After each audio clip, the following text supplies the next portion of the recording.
So guys, Davido has been applauded by Nigerians after he came out to expose, the situation of things in Nigeria, currently. So in case you don't know, Davido is in the US and he granted an interview. During that interview, he made it pump and plain that, these cabals, that they've destroyed the Nigerian economy, that everything is on ground zero. I mean, he talked about the exchange rate. He talked about how Nigeria is an oil producing country, but we can't even afford the oil. For you to fuel your car is something else. He talked about how things are really bad currently in Nigeria, and guess what? He advised those in the US who are planning to come back to Nigeria, to settle in Nigeria, that you coming back to Nigeria is to your own detriment, because nothing is happening. The whole thing has been run down by this administration. I mean, the APC cabal. So guys, you can see that everybody is feeling the heat of this Tinubu's administration. Even people like Davido's are not left out in this suffering. I mean, everybody is having the pinch of Tinubu's government. So guys, I'm going to let you watch the video where Davido reacted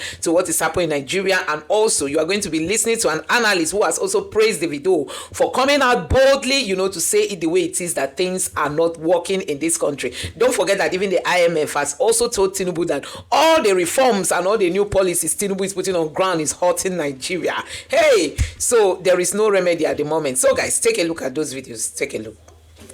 The question was like, so for if people want to leave America and like try to find those, leave America and go where? Back home. Let's be honest. Go back where? It's not cool back home. It's not.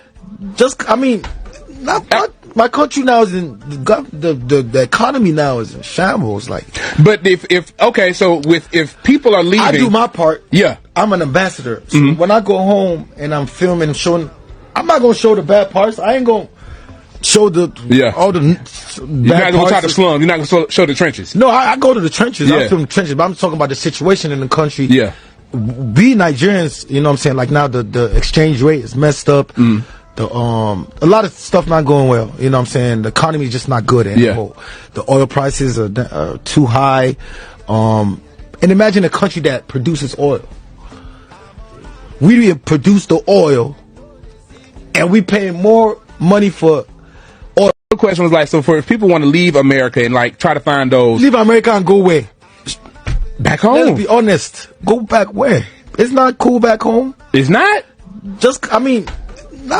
My country now is in the economy now is in shambles. Like, but if people are leaving, I do my part. Yeah, I'm an ambassador. So when I go home and I'm filming and showing, I'm not gonna show the bad parts. I ain't gonna show all the You're not gonna try to slum. You're not gonna show the trenches. No, I go to the trenches. Yeah. I film the trenches, but I'm talking about the situation in the country. Yeah, we Nigerians, you know what I'm saying? Like now the exchange rate is messed up. A lot of stuff not going well. You know what I'm saying? The economy is just not good anymore. The oil prices are too high. And imagine a country that produces oil. We produce the oil, and we pay more money for oil. Good morning, ladies and gentlemen. I am Nemeka Onyeka.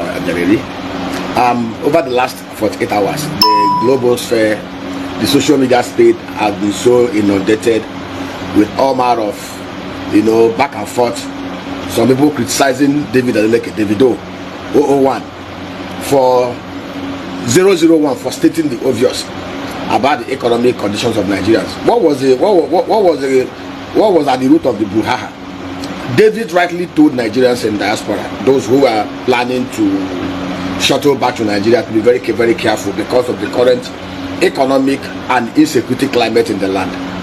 Some people who assume that they are more patriotic than David started ranting all over the social media criticizing him. The truth remains, and in fact, even one of those that were condemning David was one Bashir Ahmad, one of the special advisors to the most atrocious governments that happened in Nigeria over the last 8 years, the bubonic plague that happened over the 8 years under Buhari. And I looked at it. One of the reasons why Nigeria is where we are today, we have been taken 50 years back by Buhari and those that worked with him. So anybody who worked under Buhari has no reason whatsoever to even open their dirty mouths to talk down on David.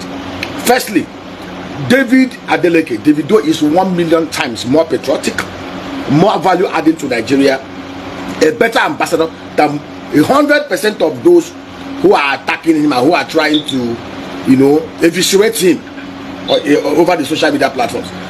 This guy had contributed so much in creating values in Nigeria. This guy had added so much value, created massive jobs in this land.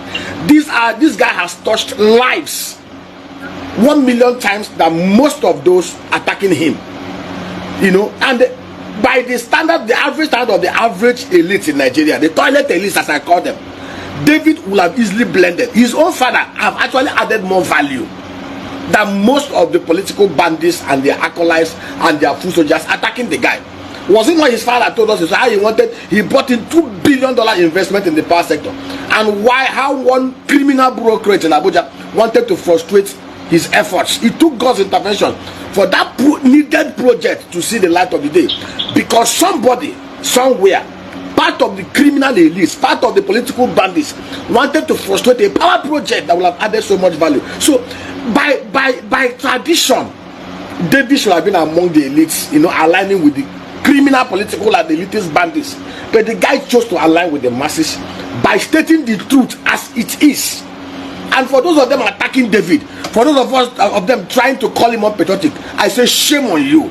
You see, the problem we have in Nigeria is that we have a mass of hypocritical human beings who rather look in the mirror and tell themselves the truth, try as much as possible to recriminate and whitewash the like the painted sap worker whitewashing a grave. See, the first point of repentance, the first point of turnaround is when you realize your deplorable, filthy state and say to yourself, I can't continue being here. The Bible talked about a prodigal son who took half of his father's wealth, went on a far journey.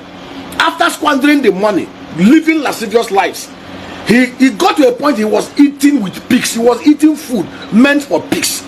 It was at that point the guy realized, hey, I can't continue being in this state. In my father's house, even slaves eat better. And the guy did a turn around, went back to his father. He was even willing to be a slave in his father's house because he genuinely repented. For you to repent, you must first of all have a contriteness of heart. You must come to a point where it's okay, I am not, this is my state. You define your state the way it is.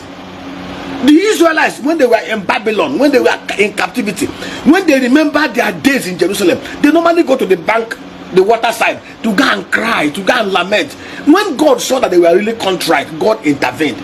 So you cannot be living in squalor and be saying it is well, deceiving yourself. The same stupid religious slogan that we normally put across when we try to defend the perfidies that we practice in this land. Donald Trump called this place a shithole jungle, as many of us picked offense. But if you look at our history, the kind of madness that takes place in this place, if you look at our history, the kind of activities, the kind of things we do, the obnoxious, criminal, abhorrible things we do here, you will discover clearly that even here is worse than shithole jungle. Most of us are really insane. When I mean insanity is actually a state when you assume and accept the abnormal as normal. David is 100% right, was 100% right, and remain 100% right. Anybody you see attacking David, look at that person. You are seeing a hypocrite, you are seeing a criminal, a potential criminal. You are seeing some of the worst dregs of the society who are so comfortable and happy with how Nigeria is. We must look into the mirror and tell ourselves the truth. There's no need to recriminate. All of us have collectively failed as a people, as a society, until we get to that point where we look in the mirror like David and cry the Psalm 51 and cry, and then come to the place, okay, we've not done things right over the last, especially over the last 9 years. We need to do it right. But if we keep on claiming, oh, it's kumbaya, it is right, is demarketing what?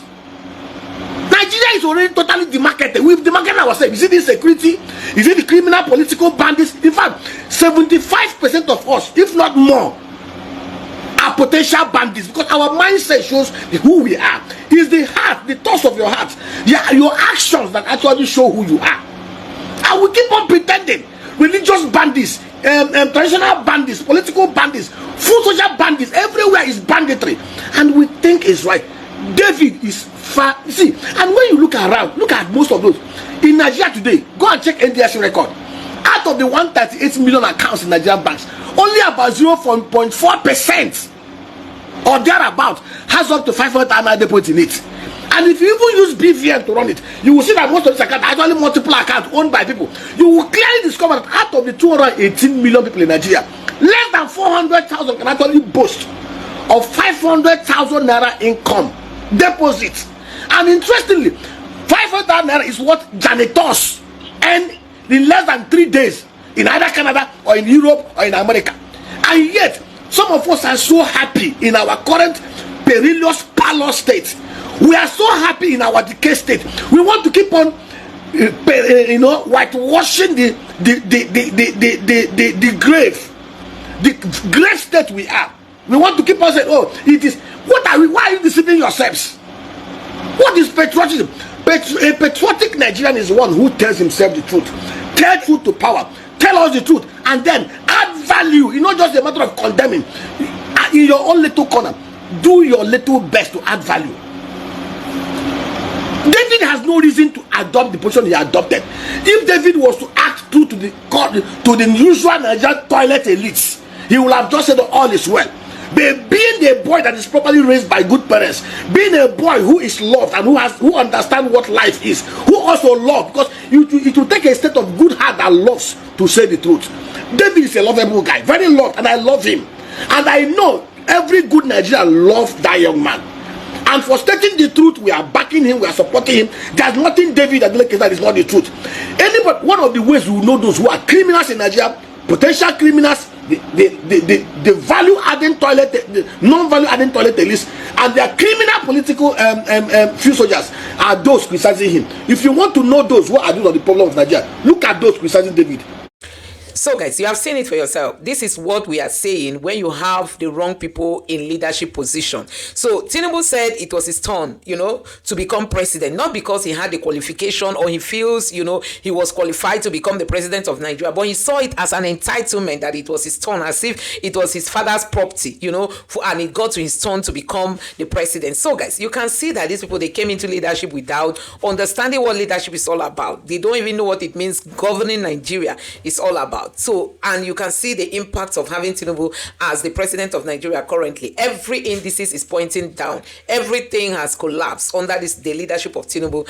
And so, guys, everybody is feeling the heat. So, people have come out to applaud Davido, even though the APC have asked him to go retract back his statement, But many people are praising Davido for being this fearless, for coming out to say the way it is. And they are telling him to stand by what he has said, not to retract any of his statement, because what he has said are actually the facts. So, guys, this is where we are as a country. This APC-led government, they've destroyed this country. And guess what? Upon their failure that is glaring to their faces, they are still wanting to come back again come 2027. And that is why we keep saying that we must have a reform that will lead to the INEC chairman being sacked so that the right people who mean well for this country can take up all those leadership positions. So guys, let me know what you think about this in the comment section below.